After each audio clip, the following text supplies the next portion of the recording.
Mi nombre es Elías. Tengo 34 años y desde hace 2 años trabajo como repartidor en moto para una aplicación de entregas que todos conocen, pero nadie respeta. Vivo en la colonia Álamos, pero paso más tiempo del otro lado de la ciudad, donde hay más pedidos, más propinas y también más riesgos. Esta historia ocurrió en Irapuato y aún me cuesta contarla sin que me tiemble la voz. Era viernes, poco después de las 8 de la noche, cuando acepté una orden cerca de Jardines de Arandas. No es la zona más bonita, pero tampoco es la peor. Ahí están los tacos de Don Nacho, que son famosos por sus costras de pastor. Ya me quería ir a casa, pero el bono por completar 10 entregas me faltaba por una, solo una. Acepté. La aplicación me marcó como destino una clínica de rehabilitación. Centro Nueva Esperanza, decía el letrero oxidado en la fachada. El edificio era una casona vieja con una reja negra y vidrios polarizados en las ventanas. Al principio no me pareció raro. Hay muchos lugares así en Irapuato, casas adaptadas para atender adicciones. Lo que me pareció curioso fue que el pedido no era comida, sino una entrega de papelería.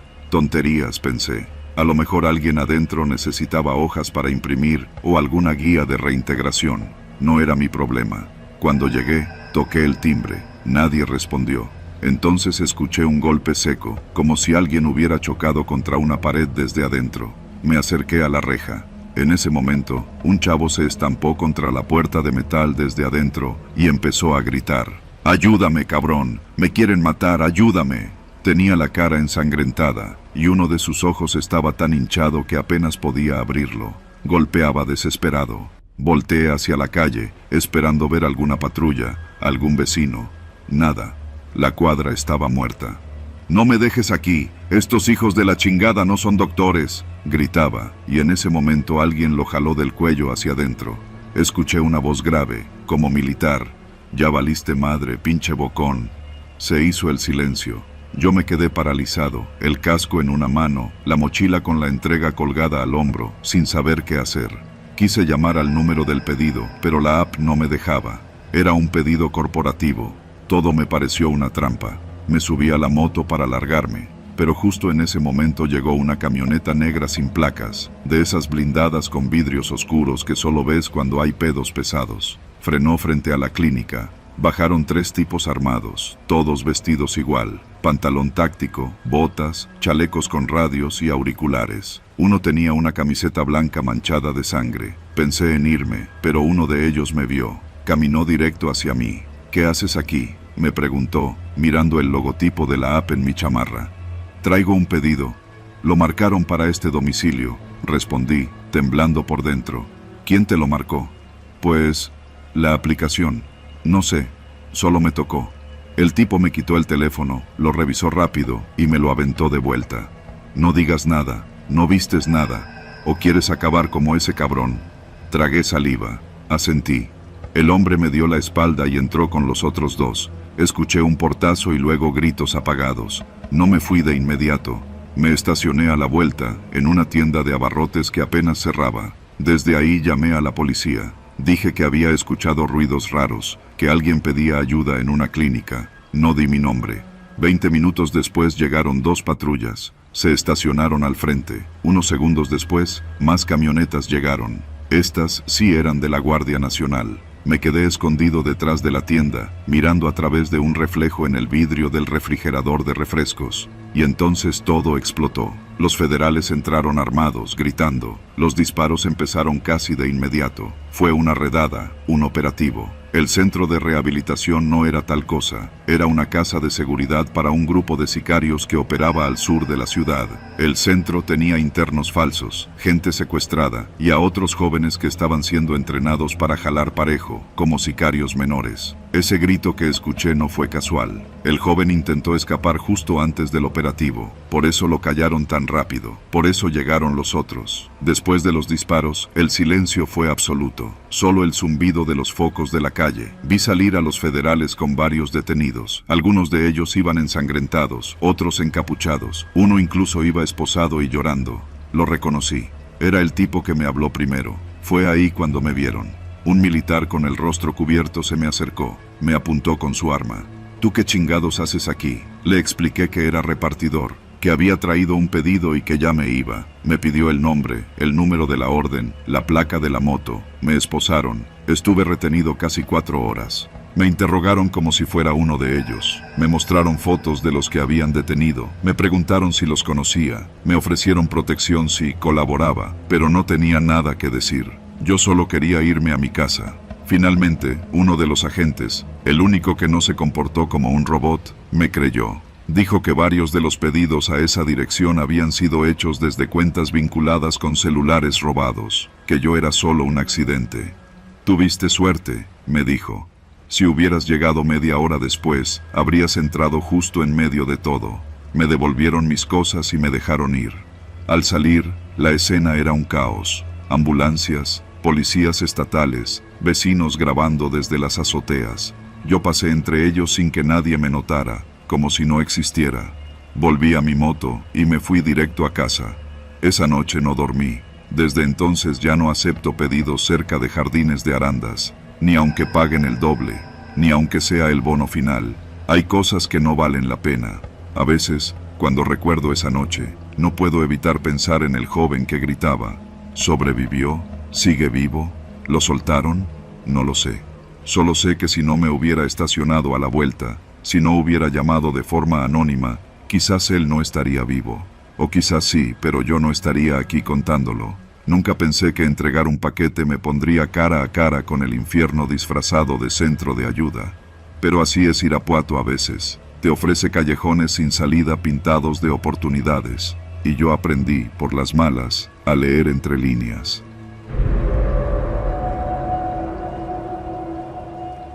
Mi nombre es Clara, tengo 22 años y estudio criminología en la Universidad de Guanajuato. Desde que entré a la carrera, supe que lo mío no eran las aulas, ni los exámenes escritos. A mí lo que me movía eran las historias, las ausencias sin explicación, los casos que se olvidan en los archivos de las fiscalías. Por eso, cuando desapareció mi primo Beto en marzo, supe que nadie más iba a mover un dedo por encontrarlo.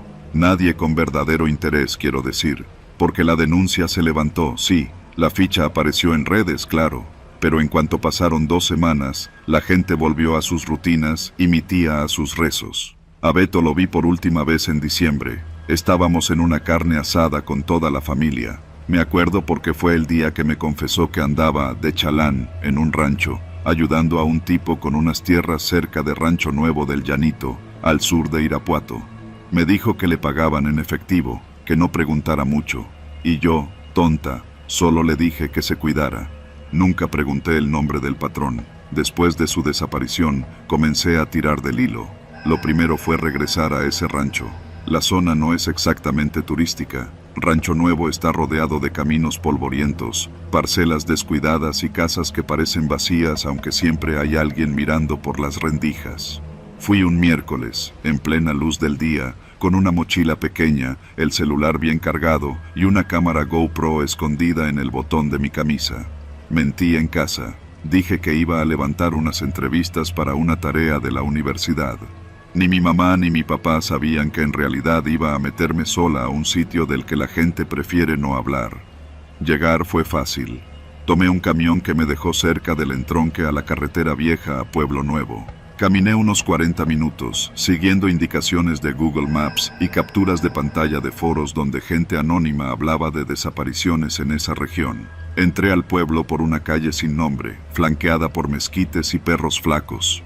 Nadie me saludó. La tienda del centro estaba cerrada y la única señal de vida era un joven sentado en la banqueta pelando un mango con un cuchillo oxidado. Me acerqué a él y fingí buscar una dirección. ¿Conoce a alguien que trabaje en los ranchos de por acá? Busco trabajo de campo, dije, usando mi acento más neutral. El chavo me miró sin expresión, no dijo nada, solo se encogió de hombros y volvió a lo suyo. Seguí caminando hasta que vi lo que parecía una zona de cultivo, abandonada y polvosa.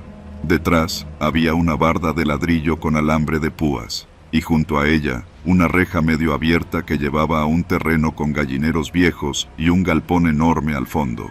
El lugar no tenía letrero, pero el olor a tierra y sudor era tan fuerte que supe que estaba en el sitio correcto. Tomé aire, activé la grabadora del celular y crucé. El terreno era amplio, con charcos secos, costales rotos y huellas frescas de botas en el polvo. Al fondo, el galpón parecía una bodega. No había ventanas, solo una puerta metálica mal cerrada. Me acerqué en silencio. El viento arrastraba un sonido grave, como un motor lejano. Entonces lo vi. Una camioneta negra, sin placas, estacionada detrás de la bodega. Me escondí detrás de un tinaco viejo y observé. Un hombre alto, de barba descuidada y lentes oscuros salió por la puerta de la bodega, mirando hacia los costados. Caminó unos pasos, encendió un cigarro y luego volvió a entrar. Esperé. El corazón me latía tan fuerte que pensé que me delataría. Cuando el silencio regresó, me arrastré por el borde de la barda hasta que estuve junto a un agujero en el muro trasero. Por ahí me colé, y lo que vi no lo voy a olvidar jamás. La bodega estaba vacía, al menos eso parecía. Pero el suelo, cubierto de tierra removida, tenía algo raro. Parches más oscuros, algunos con plásticos rotos encima. Me acerqué a uno, toqué la tierra. Estaba blanda, demasiado blanda. Saqué un palo seco y comencé a escarbar. Después de 2 minutos, apareció lo que parecía un zapato. No tuve que excavar más. La bodega era una fosa clandestina. Sentí un mareo.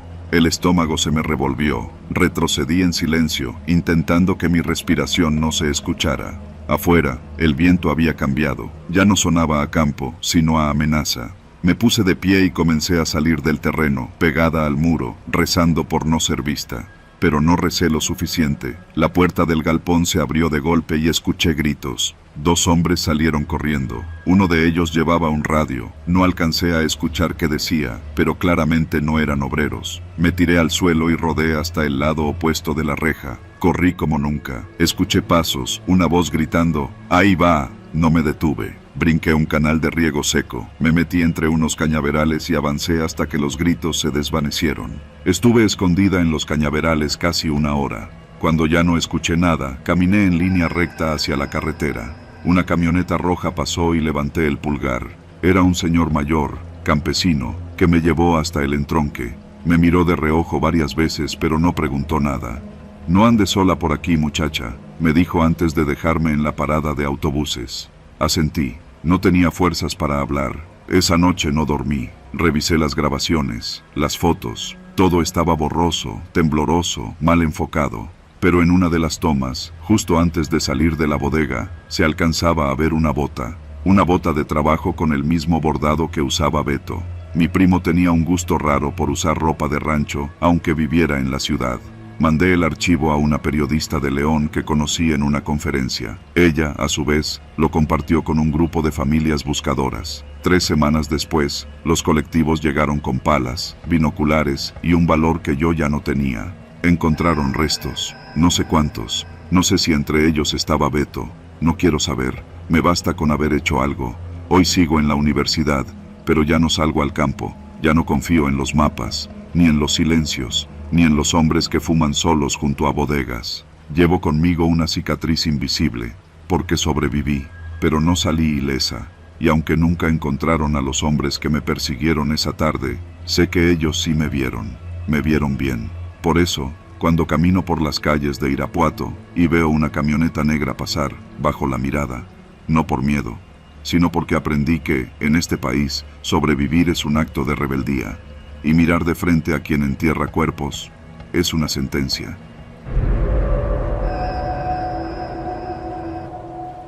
No voy a mentir, ya no manejo de noche. Y no es por supersticiones ni por miedo a los asaltos, aunque esos nunca faltan. Es por algo que viví una madrugada, allá por los caminos entre Irapuato y la comunidad de Paso Blanco. Aquello cambió mi vida. Desde entonces, el Jorge que era se quedó atrás, en algún tramo de esa carretera. Era martes, todavía lo recuerdo. Ya eran cerca de las 3 de la madrugada, y yo me encontraba estacionado sobre el Boulevard Solidaridad, con la esperanza de que cayera un último viaje antes de regresar a casa. Lloviznaba leve, apenas un sereno que empañaba el parabrisas. En la radio sonaba una balada de esas que uno canta sin darse cuenta, y de pronto, ¡ping!, entró la solicitud. Destino, Paso Blanco. Punto de partida, camino de terracería, kilómetro 3. Nombre del cliente, Ximena. Acepté sin pensar mucho. Nunca me había tocado esa ruta, pero me pareció extraño que alguien pidiera un taxi desde ese punto a esa hora. Ya me había tocado recoger gente en situaciones raras, así que lo tomé con filosofía y arranqué. La carretera rumbo a la comunidad se va volviendo más oscura a medida que uno se adentra en los tramos rurales. Los postes son escasos y las casas dispersas. A los lados del camino, parcelas abandonadas y alguna que otra construcción a medio terminar. La niebla empezó a bajar justo cuando el pavimento dio paso a la tierra suelta. Reduje la velocidad. Apenas se veía a unos cuantos metros al frente. Avancé unos 5 minutos más hasta ver, entre la neblina, una figura que agitaba los brazos. Era una mujer. Estaba empapada, con una blusa blanca completamente sucia, pegada al cuerpo, y el cabello desordenado como si acabara de salir de un monte. Me hice a un lado y bajé el cristal. ¿Eres Jorge?, me preguntó con la voz entrecortada. Asentí. Por favor, llévame a la fiscalía, no al hospital, no a la policía municipal, a la fiscalía de Irapuato. Ya, por favor. No pregunté más. Abrió la puerta trasera y subió, temblando. Tenía los brazos cubiertos de rasguños y una de sus sandalias estaba rota. Mientras me reincorporaba al camino, alcancé a ver que traía las muñecas marcadas, como si hubieran estado amarradas. Me puse tenso. Me sudaban las manos. Ella iba sentada en posición fetal, como intentando protegerse de algo. ¿Te pasó algo?, le pregunté, sin mirarla por el retrovisor. Me escapé, susurró. Me tenían en una casa, cerca de aquí, no sé por cuánto tiempo. Solo logré correr cuando se distrajeron. No sé si me vienen siguiendo. No quise insistir, pero el estómago se me revolvía. Pisé el acelerador. El camino era estrecho y lleno de baches, pero ya solo quería salir de ahí. Llegamos a la carretera federal y me incorporé rumbo al centro de Irapuato. Todo parecía haber pasado, hasta que noté que un par de luces, a lo lejos, se acercaban rápido. Revisé el retrovisor. Una camioneta blanca, sin placas, con los faros encendidos a tope. «No voltees», dijo ella, de golpe. «Son ellos». La adrenalina me llenó el cuerpo. La camioneta se acercaba, pegándose demasiado. Yo no soy de los que se espantan fácil, pero eso era distinto. Toqué el claxon, encendí las intermitentes, esperando que alguien nos viera, pero la carretera estaba vacía. Intenté sacarle ventaja. Me metí por una brecha hacia la zona de las Reinas, cruzando por el fraccionamiento Urbivillas. La camioneta giró detrás de nosotros. «Van a alcanzarnos», dije, entre dientes. «No pares», contestó ella. «Si nos agarran, nos matan». Pasamos por la glorieta del Copal. Otra camioneta apareció, ahora por el frente, bloqueando la vía. Frené de golpe y giré hacia el Libramiento Sur, rumbo a un motel que recordaba haber visto por ahí. El Oasis, un lugar de mala muerte que casi siempre está vacío. Entré sin decir palabra, directo al estacionamiento cubierto. Apagué el auto y nos quedamos en silencio. Ella respiraba agitada. Afuera, nada, ni una sola camioneta. Saqué el celular, sin cobertura. «No sirve», dije. «Esperemos, no te vayas». Nos metimos al cuarto, yo sin saber si estaba cometiendo un error, pero ya no había vuelta atrás. Le presté una camiseta vieja que tenía en la cajuela y le di una botella de agua. Tardó 1 hora en calmarse. Cuando el amanecer empezó a clarear el cielo, salimos del motel. Me dirigí directo a la fiscalía. Ella bajó rápido y corrió a la entrada. Me quedé viéndola. No dijo gracias, no volteó, solo entró. Pensé que ahí terminaba todo. Me equivoqué. Esa misma tarde, cuando iba por el Boulevard Díaz Ordaz, noté una camioneta blanca estacionada. Al dar vuelta en la glorieta, la vi detrás de mí. Esta vez no eran luces encendidas ni persecución, solo me seguía, lenta, como si quisiera que yo supiera que estaban ahí. Manejé sin rumbo por casi 1 hora, hasta que la perdí entre las calles de San Roque. Esa noche no dormí, y la siguiente, tampoco. Volvieron a seguirme, en diferentes vehículos, siempre sin placas. Nunca me hablaban, solo aparecían, siempre estaban.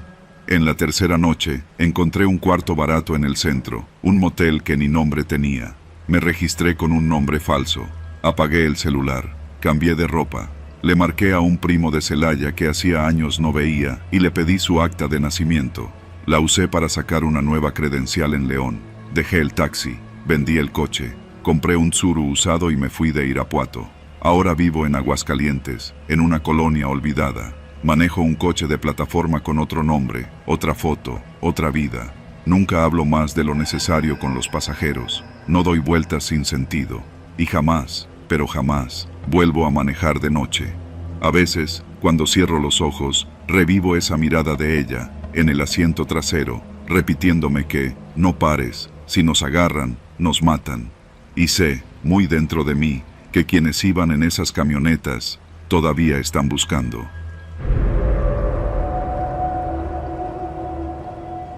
Mi nombre es Alan. Durante más de 5 años fui enfermero general en el Hospital General de Irapuato, pero hace un par de años decidí tomar un descanso del caos institucional para enfocarme en algo que me hacía sentir útil: la rehabilitación. Me uní como voluntario a un anexo ubicado en la calle Lerdo, cerca de la salida a Abasolo. Ahí daba pláticas a internos con problemas de adicción. Nada formal, solo charlas sinceras con gente rota. Me sentía cómodo ahí, hasta que una noche todo cambió. Era miércoles. Las pláticas nocturnas eran las más intensas, cuando los muchachos se soltaban a contar historias que ni en sus familias querían escuchar. Esa noche, éramos 15 en total. La sala principal era un espacio mal ventilado, con el aire impregnado de sudor, Cloralex y ese olor seco que deja el encierro. Recuerdo que hablaba Mario, un chavito de apenas 19 años, que decía haber inhalado thinner desde los 10. De pronto, algo explotó en el exterior. Pensé que era un cohete, pero luego vinieron los gritos, las detonaciones continuas, gritos de hombres, gritos de miedo. «¡Tírense al piso, cabrones!», gritó uno de los internos más grandes. Los disparos venían del portón principal, que daba directo a la calle Lerdo. La entrada no tenía mucha protección, una reja vieja, un zaguán flojo y un muro bajo. El anexo nunca fue fortaleza, solo refugio. Yo estaba junto a la ventana del baño y sin pensarlo me impulsé por ahí. Me raspé los antebrazos, me golpeé las costillas contra el borde, pero caí en un pasillo trasero. Los disparos eran tan fuertes que el suelo vibraba. Corrí sin pensar, cruzando patios traseros, saltando techos de lámina, hasta que estuve lo suficientemente lejos como para detenerme. Pasé la noche escondido en la azotea de una casa abandonada. Desde ahí, vi cómo llegaban patrullas, ambulancias, vecinos asomándose por rendijas. Escuché el llanto de una señora gritando el nombre de su hijo. Reconocí al menos 3 nombres cuando los dieron en la radio al día siguiente. Mario era uno. También Arturo, el que cuidaba la cocina. Y el Chicles, que apenas llevaba una semana limpio. Esa masacre me quebró. Me fui de Irapuato el fin de semana siguiente.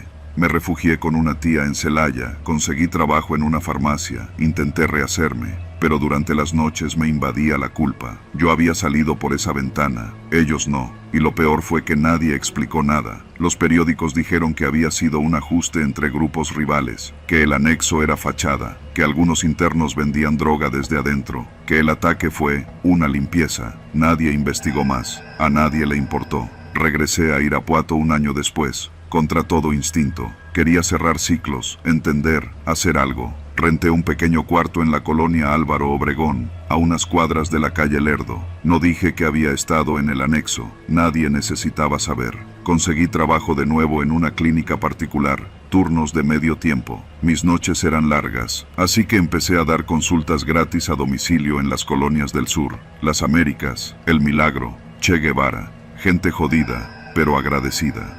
Una noche, recibí un mensaje por WhatsApp de un número desconocido. Solo decía: ¿sigues dando consultas? Estoy en la calle Lerdo, número 89. Solo es un dolor de cabeza. El número 89. Ese era el anexo. Pero el mensaje venía con ubicación en tiempo real. Estaba ahí. Dudé. Mi pulso temblaba. Pero el instinto profesional, o tal vez la culpa, me hizo tomar el maletín y salir. Tomé un taxi. No quise manejar. Cuando llegué a la calle Lerdo, todo estaba igual. Oscuro, sin pavimento, con perros callejeros buscando comida entre la basura. El número 89 tenía la reja oxidada, la fachada manchada por balazos. El letrero de Centro de Rehabilitación Camino a la Vida colgaba torcido, como un mal recuerdo. Toqué la puerta. Nadie respondió. Me iba a ir cuando la puerta se abrió sola. Pensé en irme. Juro que lo pensé. Pero algo me jaló. Entré. La sala estaba vacía, pero limpia. como si alguien la mantuviera viva por alguna razón. Había veladoras prendidas en un rincón. En una mesa al fondo, vi un folder con hojas médicas. Mi nombre estaba en la primera página. Fecha: una semana antes. De pronto, escuché pasos arriba. Subí con cuidado. Todo estaba oscuro. Al fondo, la habitación donde dormían los internos. 14 camas alineadas, todas hechas, menos una. Sobre esa cama había una sudadera con capucha, la misma que llevaba Mario aquella noche. En la pared, alguien había escrito algo con plumón negro. ¿Y tú por qué te salvaste? Di un paso atrás. Un celular vibró en la cama. Era el mismo número que me había escrito. El mensaje decía: ya estás aquí, ahora quédate. Corrí. Bajé como pude, pero la puerta estaba cerrada con candado por fuera. Golpeé, grité, nadie. Mi teléfono no tenía señal. Busqué otra salida. Detrás de la cocina había una trampilla que daba a un pasillo estrecho. Me arrastré por ahí hasta que llegué al patio trasero. Lo mismo de hace un año. Los tejados, las bardas. Volví a saltar, a correr, como entonces. Llegué a mi cuarto casi al amanecer. Vomité, lloré, no dormí. Ese día renuncié. Quemé la bata, cambié de número. Me mudé a Salamanca sin despedirme de nadie. No volví a Irapuato. Pero a veces, cuando despierto de golpe en la madrugada, tengo la sensación de que alguien está parado en la esquina del cuarto, que hay algo o alguien que no quiere que olvide, que quiere que pague por seguir vivo. Siempre me pregunto lo mismo: ¿por qué me salí por esa ventana? ¿Y por qué nadie más lo hizo? Desde entonces, no atiendo llamadas de números desconocidos. Y jamás, bajo ninguna circunstancia, paso por la calle Lerdo.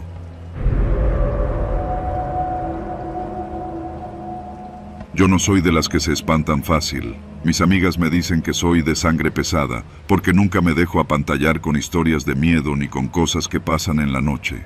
Pero esa madrugada, justo cuando el reggaetón estaba en su punto más alto, aprendí que el miedo no siempre llega vestido de fantasmas o leyendas.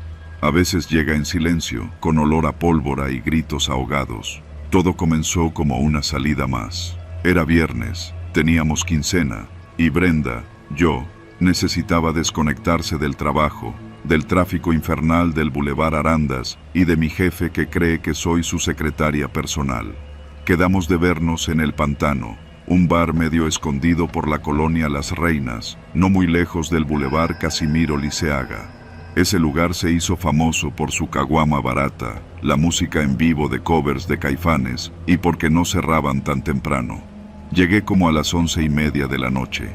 Mis amigas ya estaban ahí, medio ambientadas. El lugar era chico pero cálido, con paredes llenas de graffiti, luz roja tenue y un letrero neón verde que decía: bienvenidos al pantano, no saldrás seco.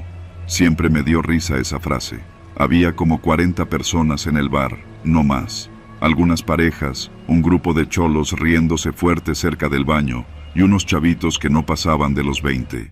Nada fuera de lo normal. Pedimos una cubeta de cervezas, unos nachos y comenzamos a platicar. No me acuerdo exactamente de qué hablábamos, pero sí recuerdo que me sentía relajada, como hacía mucho no me sentía. La música sonaba fuerte, la mayoría ya andaba ambientada. Yo salí un momento a fumar, algo que había estado intentando dejar, pero que esa noche sentí necesario. Salí sola. La banqueta frente al bar estaba vacía, solo una camioneta vieja estacionada y el típico letrero de "no hay ballet". Encendí el cigarro y me quedé mirando la calle, sintiendo el aire fresco en la cara. Fue entonces cuando escuché el primer grito. No fue un grito cualquiera. No era de fiesta, ni de emoción, ni de pleito. Era un grito cortado, seco, urgente. Volteé hacia la entrada del bar, pero no vi nada. Pensé que alguien se había tropezado o que se peleaban por un celular. Inhalé de nuevo y me di media vuelta para regresar. Y fue cuando escuché la ráfaga. Ta ta ta ta. Era como si un tambor se hubiera soltado dentro del bar. Ruidos secos, rápidos, uno tras otro. No lo entendí al principio. Me quedé paralizada. Luego, los gritos, esta vez más agudos, desesperados, como si los estuvieran arrancando de las gargantas. Alguien se estrelló contra la puerta del bar, que se abrió de golpe.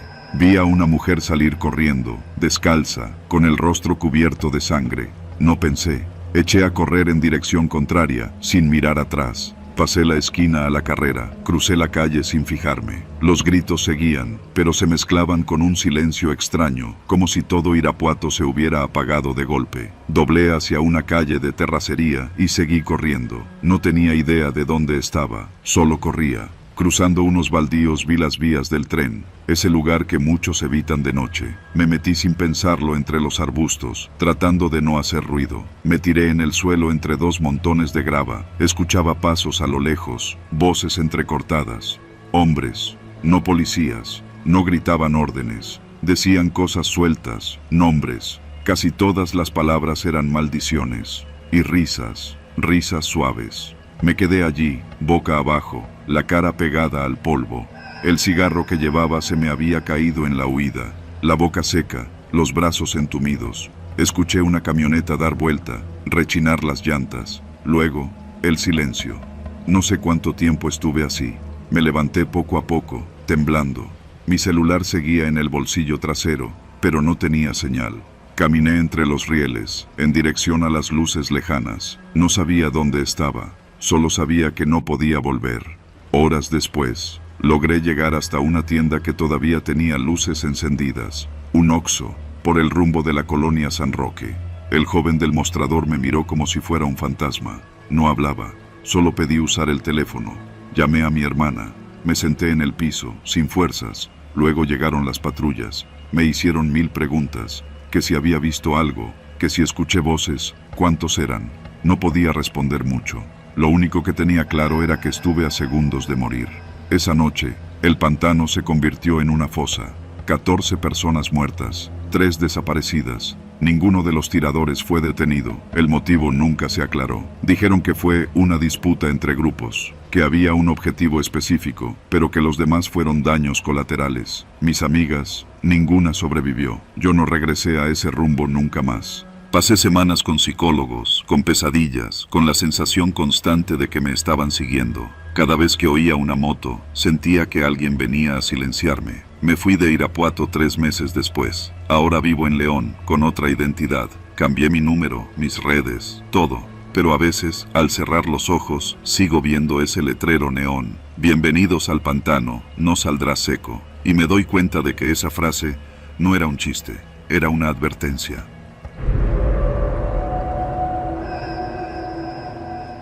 Me llamo Daniel.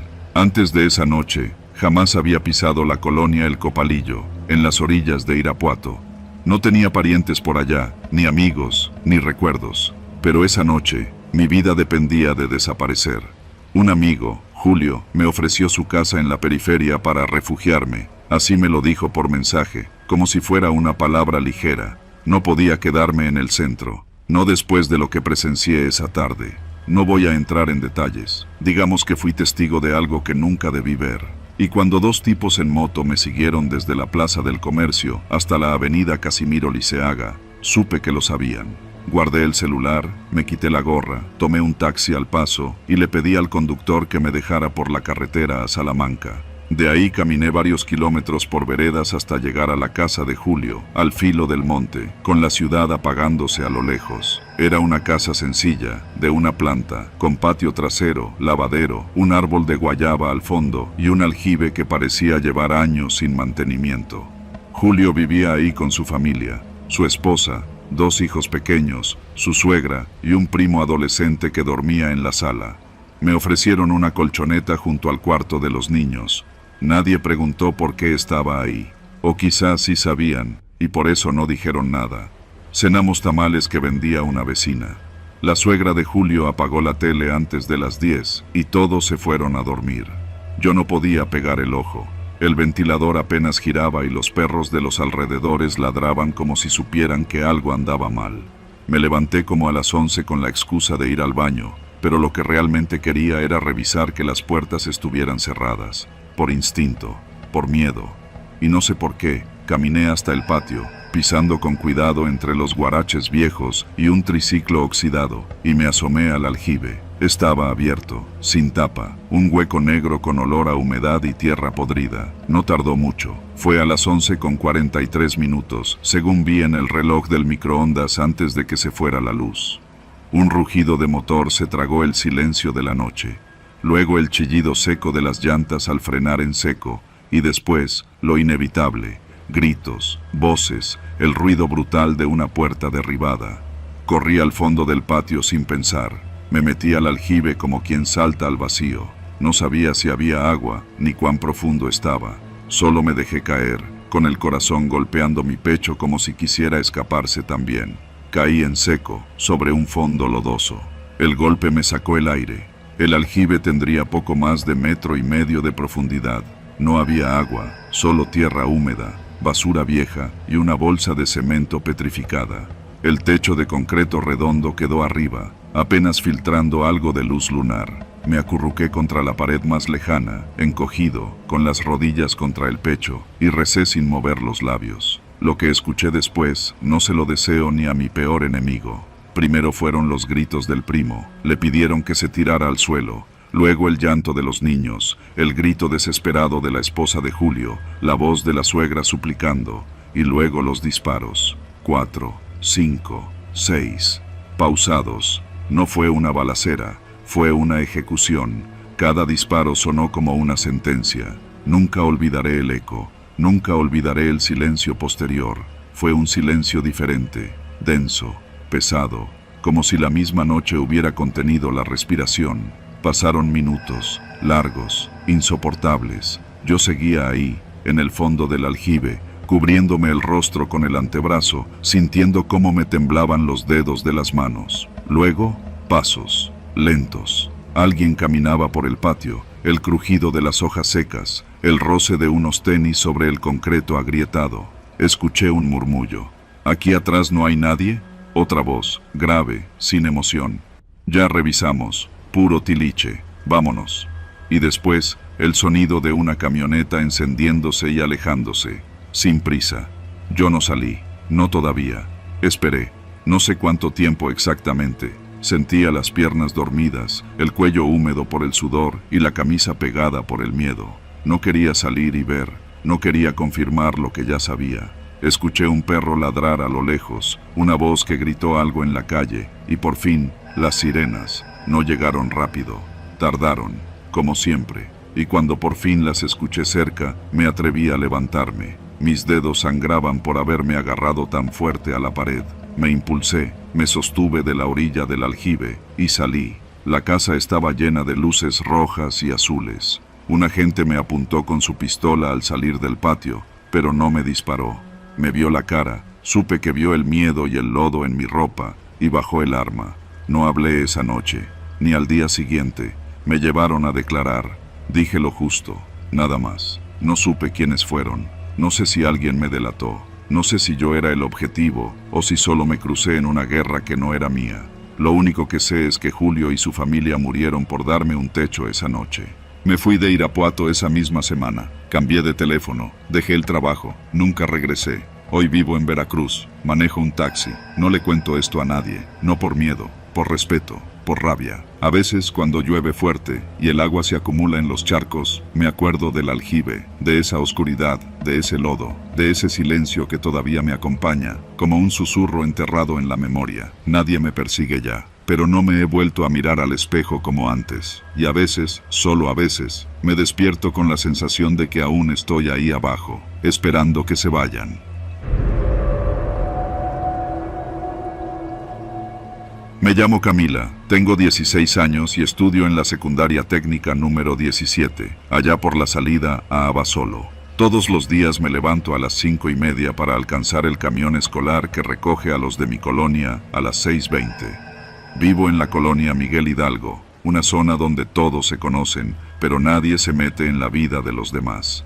Esa mañana, la del jueves 23 de marzo, todo parecía normal. Nos tocaba examen de física, así que iba repasando en el asiento del camión, junto a mi amiga Fabiola. El tráfico, como siempre, nos detuvo unos minutos antes de cruzar el puente Tamayo, una estructura fea, de concreto gris, con grafitis descoloridos y basura acumulada en los costados. Por la ventanilla, entre la baranda sucia y oxidada, vi algo que hizo que dejara caer el cuaderno al piso. Un chico de mi edad estaba parado a la orilla del puente, con el uniforme de otra secundaria. Me pareció del CBTIS 120. Llevaba la mochila colgada de un solo hombro y estaba discutiendo con un hombre más grande, tal vez unos 20 o 22 años. No escuchábamos nada, pero la postura de ambos era tensa. El muchacho retrocedía mientras el otro se le acercaba. Entonces, sin gritar, sin correr, el hombre sacó algo del pantalón y disparó una sola vez. La cabeza del muchacho se sacudió hacia atrás y cayó como una marioneta sin hilos. Nadie gritó, nadie reaccionó, solo yo. Me tapé la boca. Fabiola me preguntó qué tenía, pero no supe qué decirle. El camión avanzó. Atrás quedó el cuerpo tirado sobre el asfalto del puente, y yo me aferré al asiento como si fuera lo único que me mantenía despierta. Grabé todo sin pensar. Mi celular, que llevaba siempre en la falda de la escuela, estaba en cámara. Lo había usado para grabar un TikTok antes de salir. Sin detenerme, sin apuntar bien, lo levanté y grabé. Solo un par de segundos. Luego me lo guardé como si fuera una bomba. La escuela fue un susurro permanente ese día. Nadie sabía del asesinato, o al menos no lo relacionaban con alguien de su entorno. Yo apenas escuchaba a los maestros. Fabiola me decía que me veía pálida, que si me sentía mal. Le dije que sí, que me dolía la cabeza. Lo que me dolía era el miedo. No le conté a nadie, ni a ella, ni a mis papás. Esa noche apenas comí. Me encerré en mi cuarto, y al revisar el celular vi el video. La imagen no era clara, pero el momento exacto del disparo estaba ahí.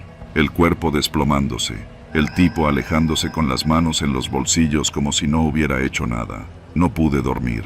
Al día siguiente, viernes, no tomé el camión escolar. Inventé que tenía cita médica. Caminé hasta la calle de atrás y me subí a una ruta normal. Llegué tarde a la escuela, pero nadie me preguntó por qué. Ya había corrido el rumor de que habían matado a un estudiante del CBTIS, ahí mismo, en el puente Tamayo. Nadie sabía quién lo había hecho. Fue hasta la salida cuando me di cuenta de que alguien me seguía. No era paranoia. Caminé por el Boulevard Díaz Ordaz, pasando el IMSS, y vi a un tipo de gorra negra y chamarra de mezclilla. Iba a 2 pasos detrás. Me metí rápido a una farmacia Guadalajara, fingí buscar algo y me escondí en el pasillo de los pañales. El hombre entró, dio una vuelta fingiendo mirar productos, pero no compró nada. Luego se fue. Regresé a casa caminando por la calle de las Fresas, mi celular apretado en el bolsillo, como si tuviera el poder de salvarme o condenarme. Esa noche me llegaron los mensajes. Número desconocido. Borra el video. Nadie tiene por qué saber que estuviste ahí. Te estamos viendo. Me temblaron las manos. Lo primero que hice fue apagar el celular. No respondí. No lo borré. Solo me metí a la cama, con el aparato bajo la almohada y la luz del pasillo encendida. Mi mamá vino a darme las buenas noches. Le dije que todo estaba bien. Mentí. Sábado y domingo no salí. Fingí dolor de estómago. Fabiola me escribió y no le respondí. El domingo en la noche, alguien tocó la reja de mi casa. Solo una vez. Suave. Como si no quisieran que los adultos oyeran. Vi desde la ventana y no había nadie. O eso pensé. El lunes, la directora de la escuela reunió a los alumnos en el patio. Dijo que lamentaban profundamente la muerte de un estudiante de otro plantel y pidió silencio. Varios aplaudieron, algunos lloraron. Yo solo miré al piso. Cuando volví al salón, tenía una nota escrita a mano sobre mi banca. Si no te callas, te callamos. Me dieron ganas de vomitar. Guardé la hoja sin decir nada. No podía más. Le conté a Fabiola, le mostré el video. Lloró, me abrazó. Me dijo que fuéramos con un maestro, pero yo sabía que eso me ponía en la mira. Si lo haces, te matan. Así de fácil, le dije. Ella me miró como si no me reconociera. Esa semana fue una pesadilla. Dejé de dormir, dejé de comer, apagué el celular por completo. Vivía con miedo de que en cualquier esquina alguien me empujara a la calle, de que al entrar a la casa de mi abuela me esperaran en la sala. No dije nada, me volví invisible, no opinaba, no participaba, no hablaba. Los mensajes no volvieron, pero ya no necesitaban hacerlo. El video lo guardé en una memoria USB y lo escondí dentro de uno de los peluches de mi infancia, el que tenía una cremallera rota. Ahí quedó, enterrado entre el relleno, como un secreto que me arrastraba todos los días. Pasaron los meses. El caso del chico asesinado quedó sin resolver, como muchos otros en Irapuato. Dijeron que probablemente fue ajuste de cuentas, que andaba en malos pasos. Era la misma explicación para todos los jóvenes muertos. Nadie quería mirar más allá. A mí me dejó otra cosa, un silencio que me acompaña hasta ahora. Hoy, 2 años después, tengo 18. Me gradué del bachillerato y estoy por empezar diseño gráfico en la UCI. Mi mamá dice que ya no soy la misma, que sonrío poco, que duermo mal. Lo que no sabe es que sigo soñando con ese momento, que cada tanto el sonido del disparo vuelve en forma de timbre de microondas, en el golpeteo de una pelota, en la explosión de un globo. El asesino, nunca supe quién fue. El mensaje fue claro: ver te puede costar la vida, hablar, aún más. Pero sobreviví, porque me callé, porque desaparecí, y aún así, cada vez que paso por el puente Tamayo, bajo la mirada, no por miedo, sino porque en ese asfalto sigue tirado el recuerdo del chico que nadie quiso ver.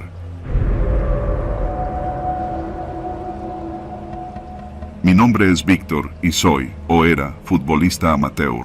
Los fines de semana solía jugar en un equipo de la Liga Municipal de Irapuato, esos torneos que se arman en campos de tierra con porterías oxidadas, donde a veces hay más perros que espectadores. Mi posición era media de contención.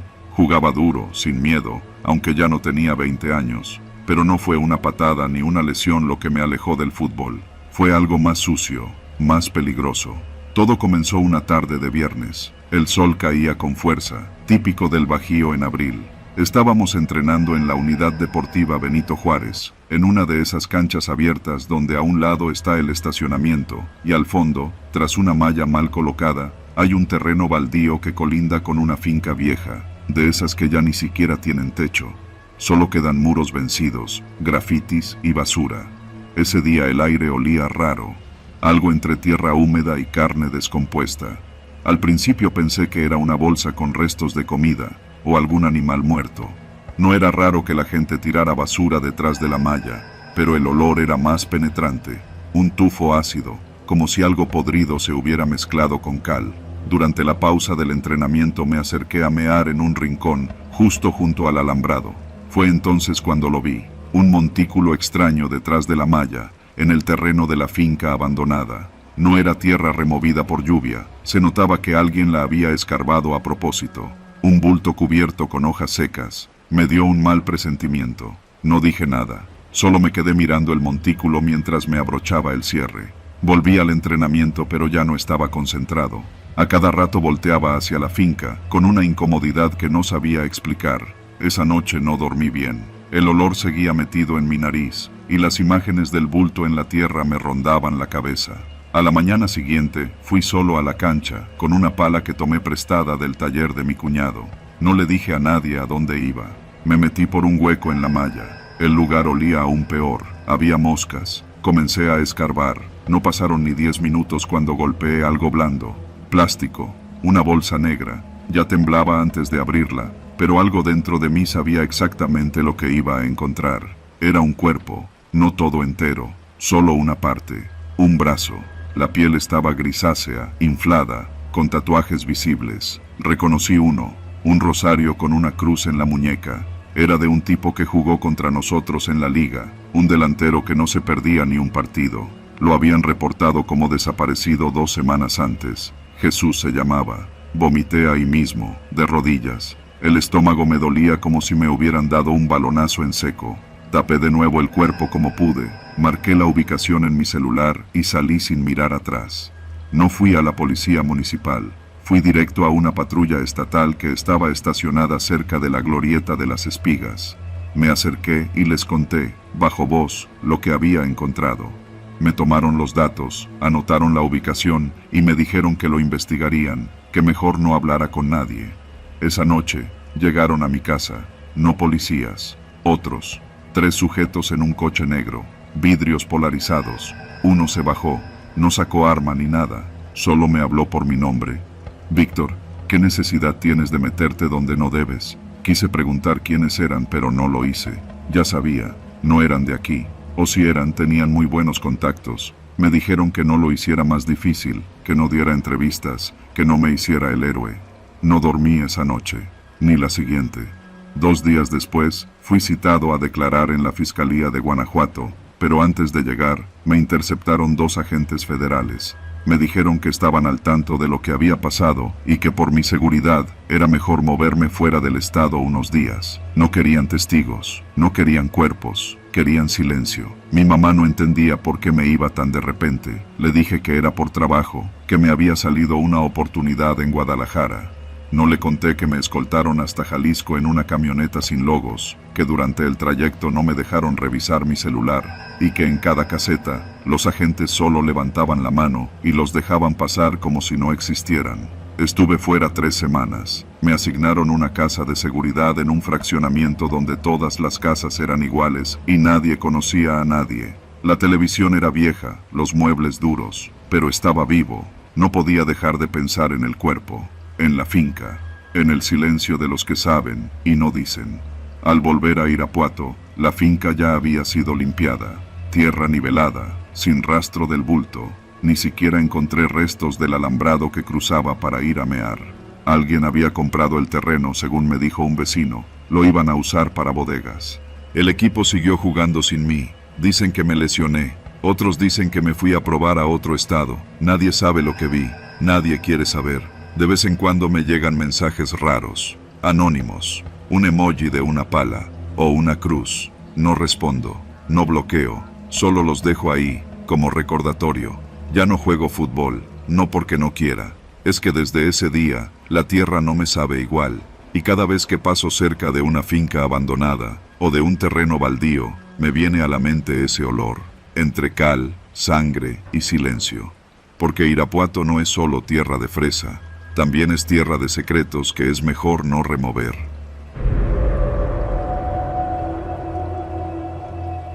Después de más de 3 décadas en el laboratorio de microbiología agrícola del Cinvestav, me retiré con la idea de dedicarme a cosas simples: cuidar mis plantas, leer por las tardes y pasear a mis perros por las mañanas.